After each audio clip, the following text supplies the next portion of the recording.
Vamos a dar comienzo a la conferencia La ingeniería en el siglo XXI hacia la ingeniería 4.0.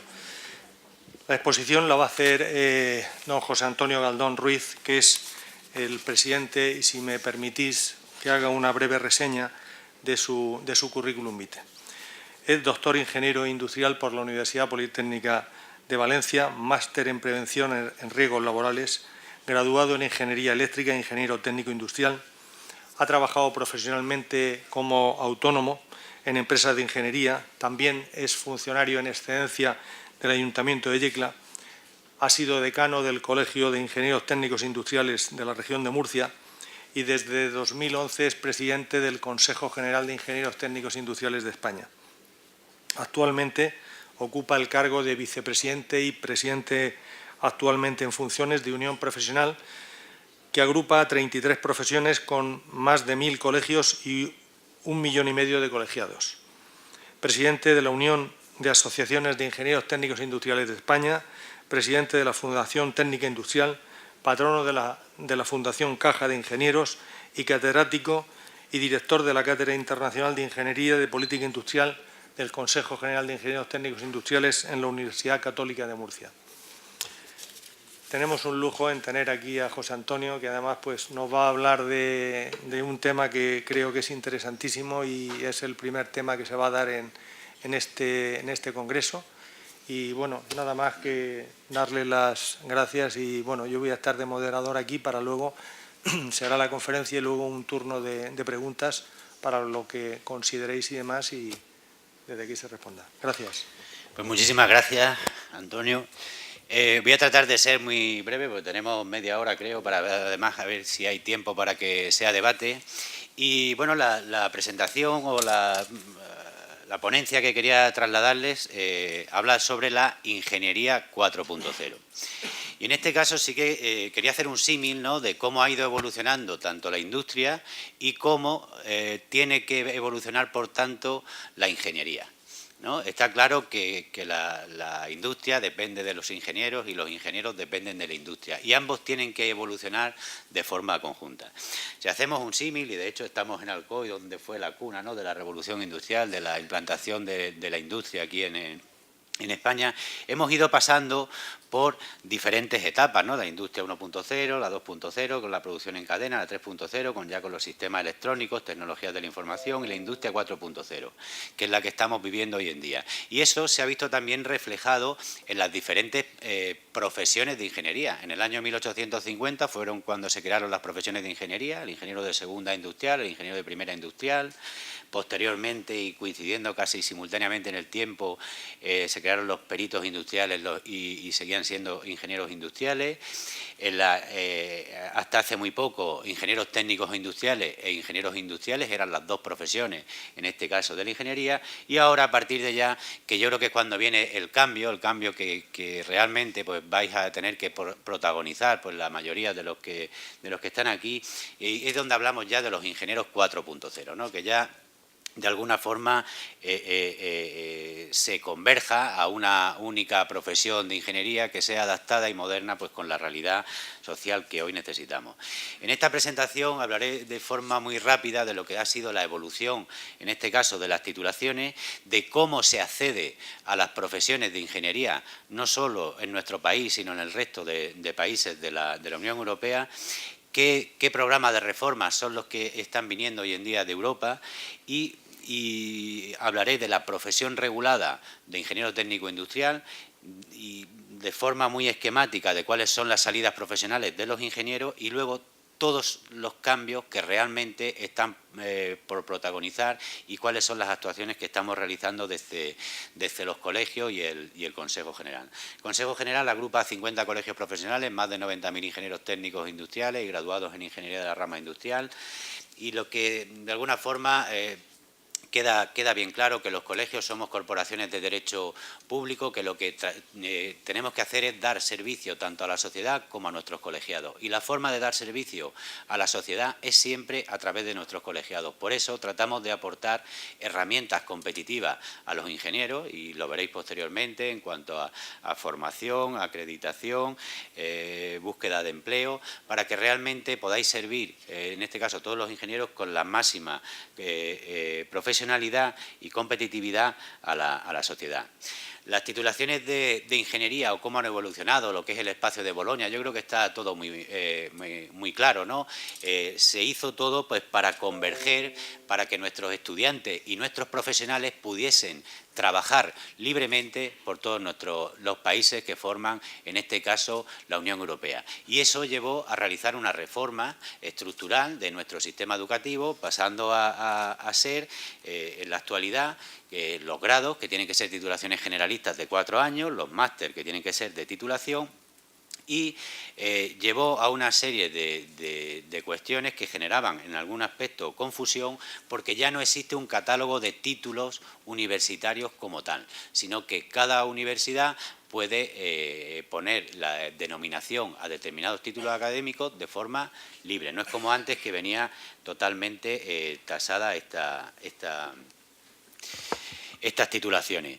Antes vimos que la titulación coincidía directamente con la profesión a la que daba acceso. Estaban las titulaciones de ingeniero técnico industrial, que daban acceso a la profesión de ingeniero industrial, la técnico industrial, la titulación de ingeniero industrial, que daba acceso a la profesión de ingeniero industrial.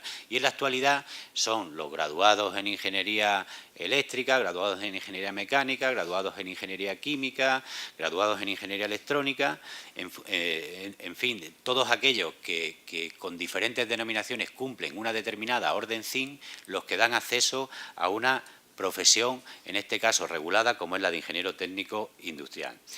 Y dentro de esa reforma de Bolonia se establecen unos niveles en España, que son del MECE, del Marco Español de Cualificaciones de Enseñanza Superior, y del EQF, del European Qualification Framework, que, como veréis posteriormente, mide o refleja las habilidades, competencias y destrezas que cada uno de los profesionales tiene de forma individual. En este caso, en este cuadro resumen, podéis ver que los graduados en ingeniería de la orden CIN dan acceso a la profesión de ingeniero técnico industrial, están en el nivel 2 MECE, el nivel 6 EQF. Hay graduados en ingeniería que no cumplen esa orden CIN y, por tanto, no dan acceso a profesión regulada, y veremos posteriormente qué es lo que es. Y luego los másteres en ingeniería que dan acceso a la profesión de ingeniero industrial, la orden CIN 311 del 2009, nivel 3 MECE, nivel 7 EQF, y cualquier otro máster de especialización que, aunque no dé acceso a profesión regulada, también se encuentra en el nivel 3 MECE y el nivel 7 EQF. ¿Y para qué se creó el nivel EQF? Precisamente para esa comparabilidad, para esa capacidad de movilidad de los profesionales europeos. Estamos hablando que las titulaciones de ingeniería son de lo más heterogéneo que hay a nivel europeo y a nivel mundial, y los contenidos de las titulaciones de ingeniería son también muy diferentes de unos países a otros. Entonces, de lo que se trata, y aquí yo creo que también hay muchos empresarios, muchos industriales, que normalmente cuando van a requerir un perfil profesional, lo que piden no es una titulación concreta, sino lo que piden es unas competencias concretas. Es decir, quiero a un profesional que sepa esto, esto y esto. Y al final el nombre es lo de menos. Y lo que se tiene que medir, y lo que se está exigiendo es lo que un profesional sabe hacer o es capaz de hacer, y no la titulación que tiene. Y esa es la única forma que realmente nos puede identificar. No es lo mismo un ingeniero industrial aquí en España que un ingeniero industrial en Alemania, donde es más bien un ingeniero de organización industrial. ¿Vale? Lo que quiero decir con esto es que el nombre no te identifica profesionalmente. El nombre de tu titulación no te identifica profesionalmente, ¿vale?, en el resto de Europa.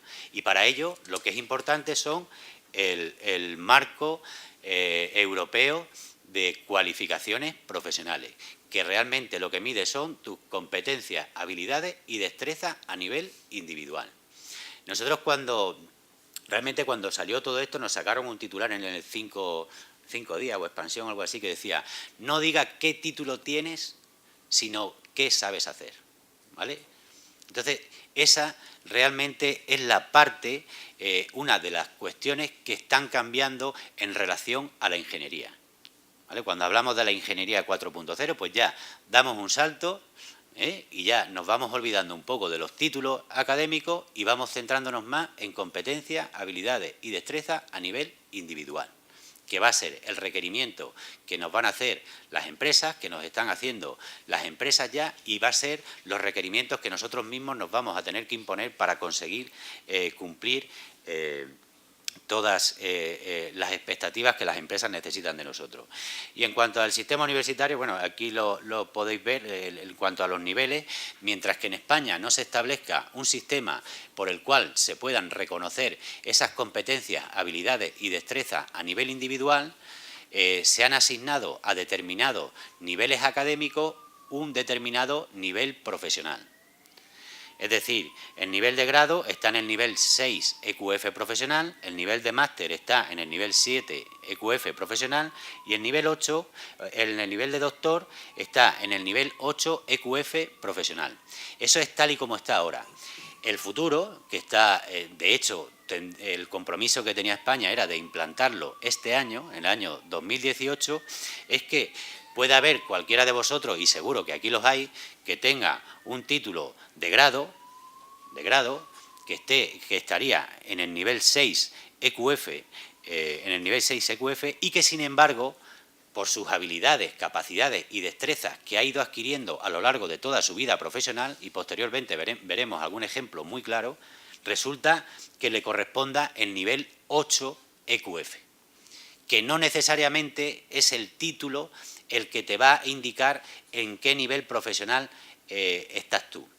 Puede ser que con un título de grado puedas estar perfectamente en el nivel 8 EQF. El acceso a las profesiones de ingeniería en España, aquí hemos visto siempre que hay dos niveles de ingeniería, ¿no? Que, como también se ha comentado antes, viene del 1850, del siglo XIX.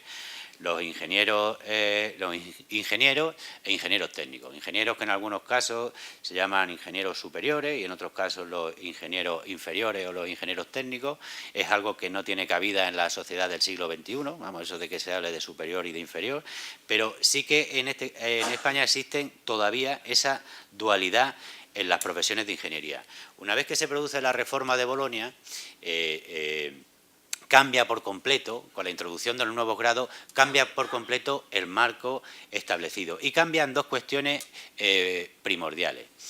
En la reforma, antes de la reforma de Bolonia, los ingenieros técnicos, cuando entramos a una empresa, estábamos en el grupo de cotización 2. ¿Vale? Después de la reforma de Bolonia, los graduados, que ahora mismo dan acceso a la profesión de ingeniero técnico, los graduados están en el grupo de cotización 1. Junto a los licenciados, arquitectos e ingenieros. Y cambia también, después de Bolonia, en que los graduados ya pueden acceder al grupo A1 y A2 de la función pública y antes solo podían acceder al grupo A2. Por lo tanto, la evolución en este sentido ya se ha hecho, ya se ha protagonizado. Los actuales graduados están en el máximo nivel, tanto en las empresas como en la función pública, ¿vale?, de partida, y eso es algo importante. Y como decíamos antes, ¿qué ocurre en Europa y en el resto del mundo? Pues precisamente que esa dualidad de las profesiones que hay aquí en España, de ingeniero e ingeniero técnico, no existe en ningún país del mundo. En el resto de países existen los ingenieros, y punto. Ingenieros. ¿Y cómo se accede a la profesión de ingeniero? A través de los grados, de los bachelor with honor, que luego hay diferentes niveles profesionales que siempre se puede acceder a través del grado y demostrando experiencia, nunca a través de una titulación académica. Y lo veremos posteriormente. De hecho, estamos elaborando ahora mismo un estudio, no solo ya de los países europeos, sino del resto de países a nivel mundial. Y como veremos ya en la siguiente diapositiva, y así lo paso, en los diferentes países del mundo existen varias formas de acceso a la profesión de ingeniero. ¿Vale? Tenemos el sistema de licencia, el más estricto que hay hoy en día en Estados Unidos, Canadá, Japón, India, que además del título académico, ¿vale? Además del título académico, para poder ser ingeniero tienes que pasar previamente un examen a través de la Asociación de Ingenieros, del Colegio de Ingenieros de allí. Pasas el primer examen, después tienes que estar un periodo de prácticas de 2 años, posteriormente vuelves a realizar otro examen y ya entonces eres ingeniero y puedes utilizar el nombre de ingeniero. Allí, de hecho, se ha dado el caso que a compañeros nuestros que han ido allí con su tarjeta de ingeniero de aquí de España, les han denunciado, porque en determinados estados de Estados Unidos no puedes utilizar el nombre de ingeniero sin ser ingeniero, sin estar autorizado, en este caso, por la Asociación de Ingenieros de allí. Y en Estados Unidos, por ejemplo, bueno, y en todos estos países, la profesión de ingeniero está totalmente regulada. Es decir, para hacer determinadas actividades profesionales, o eres ingeniero o no lo puedes hacer, ¿vale? Esa es una de los modelos por los que se accede a la profesión de ingeniero. En el resto de países, sobre todo en el Reino Unido, en Irlanda, en la China continental, Australia, donde hay países también donde la profesión de ingeniero no está regulada como tal. Es decir, ni se exige una titulación específica para ser ingeniero, ni para realizar determinados proyectos tienes que ser ingeniero, ¿vale? Lo que sí que existe en esos países es una regulación de la profesión de forma indirecta. ¿Y cómo se hace esa regulación de la profesión de forma indirecta? A través de los sistemas de acreditación y certificación de competencias profesionales individuales. En esta serie de países existen unos certificados que hacen las asociaciones de ingenieros, a lo mejor alguno conoce el Charter Engineer, el Incorporate Engineer, son modelos de certificación donde miden, en este caso, la experiencia profesional y la formación continua que tienen a lo largo de la vida y otorgan como un sello de calidad a ese ingeniero. A ese ingeniero, después de tener la titulación, otorgan un sello de calidad a ese ingeniero. ¿Y qué pasa?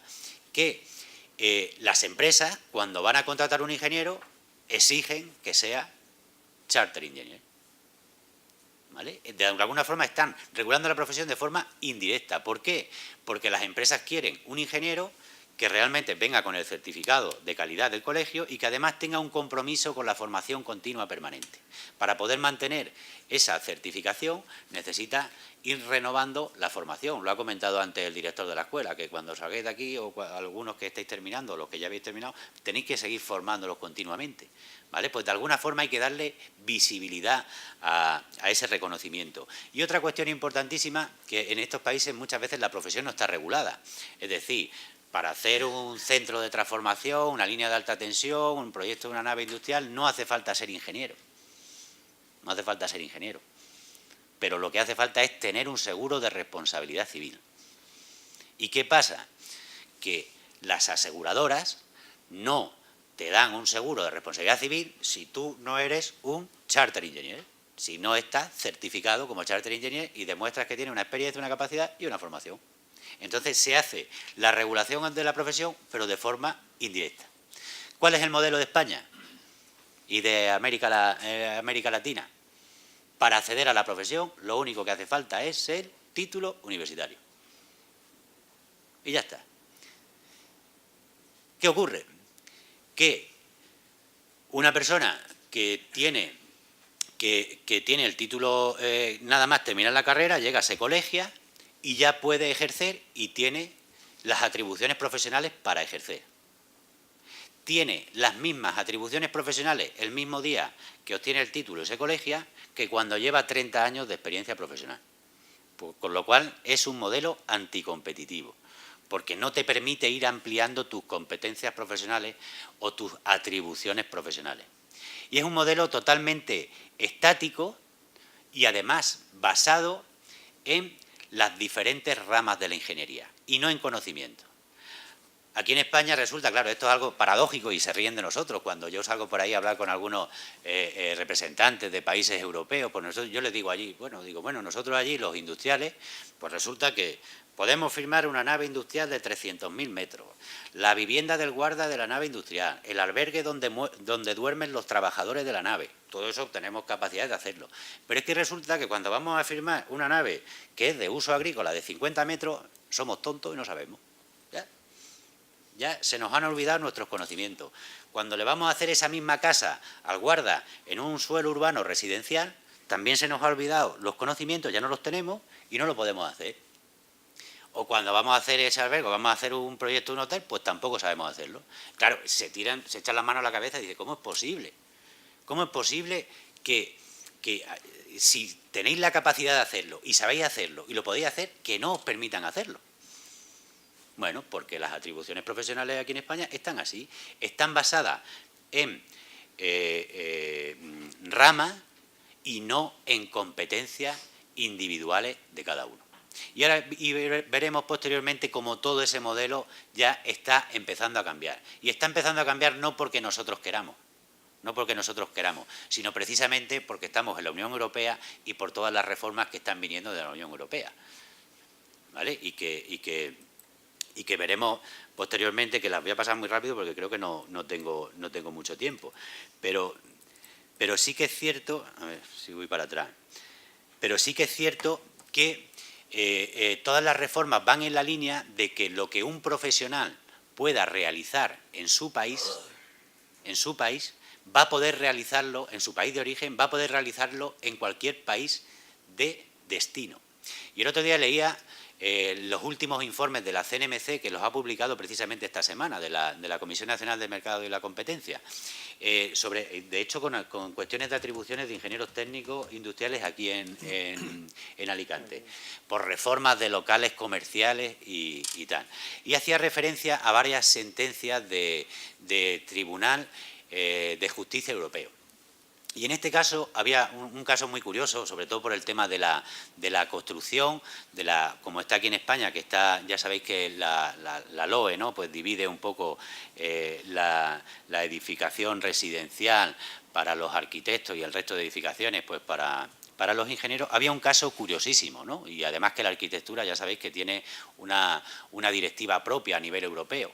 Pues había el caso de un ingeniero alemán, un ingeniero alemán, un ingeniero mecánico, que lo que se dedicaba era, toda su vida profesional, estaba realizando proyectos de vivienda. ¿Vale? Toda su vida. Y resulta que, bueno, que por las cuestiones de la vida lo destinan a Grecia. Grecia también es uno de los países donde tiene las profesiones, en este caso, de ingeniería y arquitectura, tienen muchísima regulación, ¿no? Muchísima regulación para poder ejercer la profesión. Y claro, cuando llegó ese ingeniero que llevaba 30 años realizando proyectos de vivienda, llegó y quiso colegiarse en el Colegio de Arquitectos de Grecia. Y le dijeron que no. Yo, no, hombre, que para esto tienes que ser arquitecto. No, mire usted que yo sé hacer vivienda, llevo toda la vida haciendo y no sé qué. Bueno, fueron a los tribunales y, de hecho, las directivas de reconocimiento de cualificaciones, el tribunal resolvió en favor de ese ingeniero y lo tuvieron que admitir como arquitecto en Grecia. ¿Vale? Que ya no se le estaba exigiendo el título de arquitecto para ejercer de arquitecto, sino lo que se le está exigiendo son las competencias y habilidades y destrezas, conocimientos y capacidades del profesional, ¿vale? Que ya es un paso importantísimo. Pues, ¿qué ocurre con eso? Que cuando ese ingeniero alemán dijo de irse a Grecia, se podía venir a España, que se vive mucho mejor, ¿no? Pero se fue a Grecia. Pero si dice de venirse a España, mañana lo tenéis aquí haciendo edificios. Y nosotros podemos estar aquí peleándonos, mientras que si tú tienes atribuciones, que si no, vendrán otros profesionales europeos y lo harán. Y punto. O sea que ya en ese cambio de modelo yo creo que está bastante claro. Aquí, cuando hablamos de la profesión de ingeniero técnico industrial, ya sabéis que es una profesión regulada, titulada, donde se exige un título y además de colegiación obligatoria. Nosotros tenemos una ley de atribuciones, la Ley 12 de 1986, que te dice cuáles son nuestras atribuciones: la redacción y firma de proyectos, la dirección de las actividades objeto de los proyectos, mediciones, cálculos, ejercicio de docencia y la dirección de toda clase de industria o explotaciones. Y entonces, como decíamos antes, esas atribuciones profesionales son la capacidad legal para realizar esos trabajos profesionales. Capacidad legal que no significa que tengan los conocimientos o las competencias, sino que significa capacidad legal. Podría poner algún ejemplo. Yo soy ingeniero técnico industrial eléctrico y cuando fui a hacer mi primer proyecto de nave industrial, pues yo no tenía los conocimientos, si queréis que os diga la verdad. No los tenía. Tenía la capacidad de firma, pero no tenía los conocimientos. ¿Qué hice? Adquirir los conocimientos. Me encargaron la primera nave, que era una primera nave así, la verdad es que era un poco triangular, que encima era bastante difícil, que además tuve que hacer un muro porque estaba en zona inundable, y yo, que no tenía ni idea, estuve mareando a mi cliente con planos y mientras tanto yo estaba haciendo un curso de formación de estructura y otro de CIPE para hacer el cálculo, y lo tuve así mareando con planos un año, y luego me decía, hombre, creo que esto lleva demasiado hormigón. Dice, digo, pero bueno, el caso es que la nave sigue ahí, sigue en pie, ¿no? Y en este caso esa es la diferencia, ¿no?, de lo que quería decir, que yo tenía la capacidad legal de poder hacerlo y no tenía los conocimientos. Adquirí los conocimientos, adquiero esa responsabilidad, porque eso sí que es cierto, que cuando un ingeniero firma un proyecto es una carta de libertad condicional, claro, porque tienes esa responsabilidad durante 25 años, durante 15 y si hay alguna reclamación hasta 25 años, de lo que ocurra con el proyecto que tú haces. O sea, es decir, tienes que tener los conocimientos, hay que ser responsable, tú te responsabilizas de lo que estás haciendo, pero esa capacidad legal me permitió realizar ese proyecto y luego ya fueron muchísimos más. Al resto le eché un poco menos de hormigón porque estaba mejor calculado y tal, pero bueno, que siempre hay que ir aprendiendo, ¿no?, en la vida. Y lo que decíamos antes, que esa capacidad legal nosotros no tenemos que renovarla. Puede haber un ingeniero que lleve 20 o 30 años sin realizar la actividad profesional como ingeniero y llegar al día siguiente y hacer un proyecto. Y eso es algo que tampoco es muy lógico. A lo mejor con los ingenieros, como no tiene tanta afección directa con la integridad, por lo menos no lo vemos así, con la seguridad. Porque como todo funciona bien, muchas veces la labor de los ingenieros no se ve, ¿no?, que es lo que muchas veces pasa. Pero si eso mismo yo os lo digo con un médico, con un cirujano, que a vosotros os tienen que operar, y os enteráis que antes de operaros le está diciendo el cirujano al médico que le asiste en la operación y lo escucháis que le dice, oye, pues yo llevo 30 años sin operar, no me acuerdo ya mucho. Si os pilla vosotros en la camilla, vamos, aunque estéis medio anestesiados, salís corriendo y os vais. Vamos, yo no me dejo que me opere un cirujano que lleve 30 años sin operar, ¿no? Y es lógico. Pues al resto de ingenieros también se les exige que tengan esa renovación de conocimiento y de competencia a lo largo de la vida. Y luego hay otras cuestiones como lo que hemos dicho antes que impiden que vayamos ampliando nuestras capacidades profesionales. La verdad es que muchas veces el trabajo no está donde nosotros queremos, ni está en el sector que nosotros queremos. Y hay muchos compañeros, los nuestros, la profesión nuestra, pues tiene por suerte esa capacidad de adaptación, ¿no?, a todos los sectores. Hay mucha gente trabajando en el sector naval, mucha gente trabajando en los diferentes sectores productivos y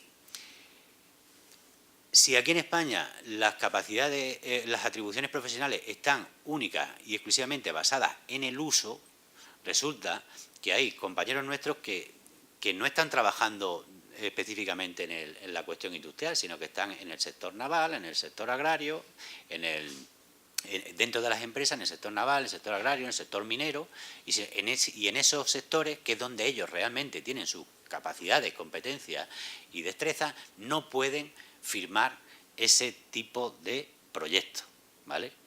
Y esa es un poco la parte que se tiene que mejorar.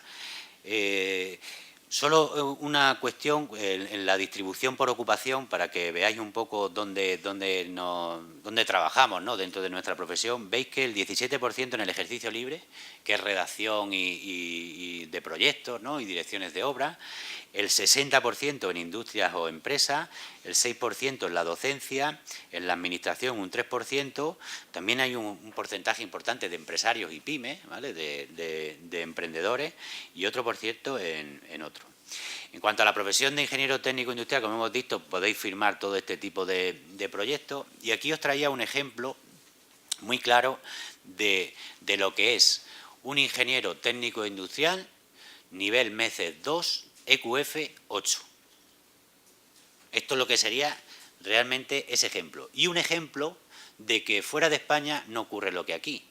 Porque fijaros que este hombre, este compañero, Pepe Peláez, José Peláez, es ingeniero técnico industrial, con un MBA y con una gran experiencia en la dirección y gestión de proyectos. Y resulta que está dirigiendo la tercera fase de esclusa de la mayor obra de ingeniería del mundo, en el siglo XXI, del Canal de Panamá. ¿Aquí en España esto sería posible? Tal y como hemos dicho antes, no. Porque un ingeniero técnico industrial, primero, para ser director de no sé qué, le costaría bastante, pero luego para dirigir una obra hidráulica, vamos, aquí ni por asomo. Aquí tendrían que ser ingenieros de camino, ¿vale? Caminos, canales y puertos. Un ingeniero técnico industrial no, porque no está dentro de su uso. Y claro, tú al final dices, estamos desperdiciando este talento, este señor se va a dirigir obras hidráulicas que tiene en un equipo de 200, 300 ingenieros, arquitectos de todo el mundo, se va a dirigir obras hidráulicas en Panamá y cuando llega aquí a España le dice, no, es que usted aquí no las puede hacer. Claro, al final la cosa canta, ¿no? Canta, que diga, es que en mi país no me dejan por las reservas que tenemos hechas de la actividad y sin embargo me voy allí y soy además el director, el jefe, el que coordina todo el proyecto, ¿vale? Pues aquí precisamente es donde se ve ese cambio, donde cada uno trabaja en función de sus capacidades, habilidades y destrezas, donde no hay límite, donde no hay techo, ¿vale? Y lo que hemos visto antes, el nivel EQF de este señor sería el 8, y no el 6 como realmente le correspondería aquí en España por el nivel de titulación. Para ejercer la profesión, bueno, esto no me quiero detener, hace falta estar colegiado, la en el IAE, el régimen de autónomo, la seguridad, la MUPITI creo que van a hablar hoy aquí, ¿no? Sí. Pero la MUPITI es la mutualidad nuestra, que yo creo que es algo importantísimo porque nos permite poder ejercer la profesión de ingeniero sin estar en el régimen general de trabajadores autónomos, porque tenemos una mutualidad que es alternativa y que tiene una serie de ventajas. Necesitamos, por supuesto, un seguro de responsabilidad civil y la formación continua no es obligatoria, pero en este caso veréis como que es necesaria, y la acreditación de PC. Para trabajar en las empresas hemos visto que también podemos estar en el grupo de cotización 1. ¿Cómo voy de tiempo? Mal, ¿no? Solo varias cuestiones para los que si estáis buscando empleo.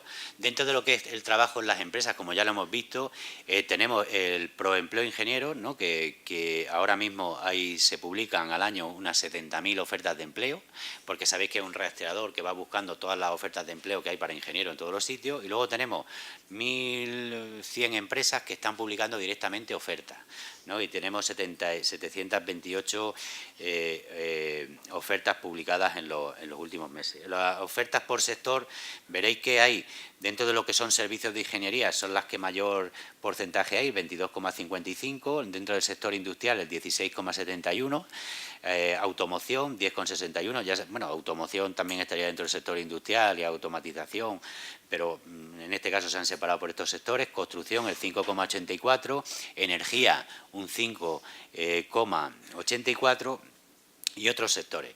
Yo sí que os recomiendo a los que estéis buscando empleo, que estéis buscando trabajo, que entréis a Proempleo, ingenieros, que veáis las ofertas que hay y que de alguna forma vayáis viendo qué es lo que requieren las empresas para que podáis conseguir el empleo. Otra cuestión importantísima es que cuando una empresa contrata a un ingeniero no lo contrata de carácter temporal. Un ingeniero es una pieza importante en una empresa, ¿vale? Y por eso siempre le ofrece un contrato indefinido. La empresa quiere que el ingeniero crezca con ellos y el ingeniero que crezcan de forma conjunta. Por eso veis que el 59,71% de los contratos son indefinidos, 31,94 son por obras y servicios, porque ya sabéis que todo lo que son en servicios de ingeniería se hacen contratos para realizar proyectos concretos, pero solo hay, en este caso, por interinidad o a tiempo parcial, no llegan ni al 1%. ¿Vale?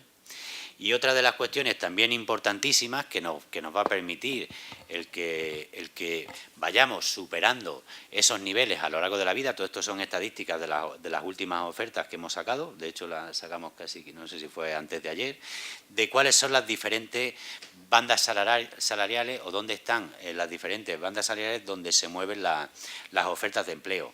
Hay de 18.000 a 24.000, 24.000 30.000, 38.000 48.000, 60.000 76.000, de 76.000 a 100.000, que esas, ¿cuántas hay? Hay un 1,26%, de esas me tengo que pedir yo alguna, porque esas no tienen mala pinta.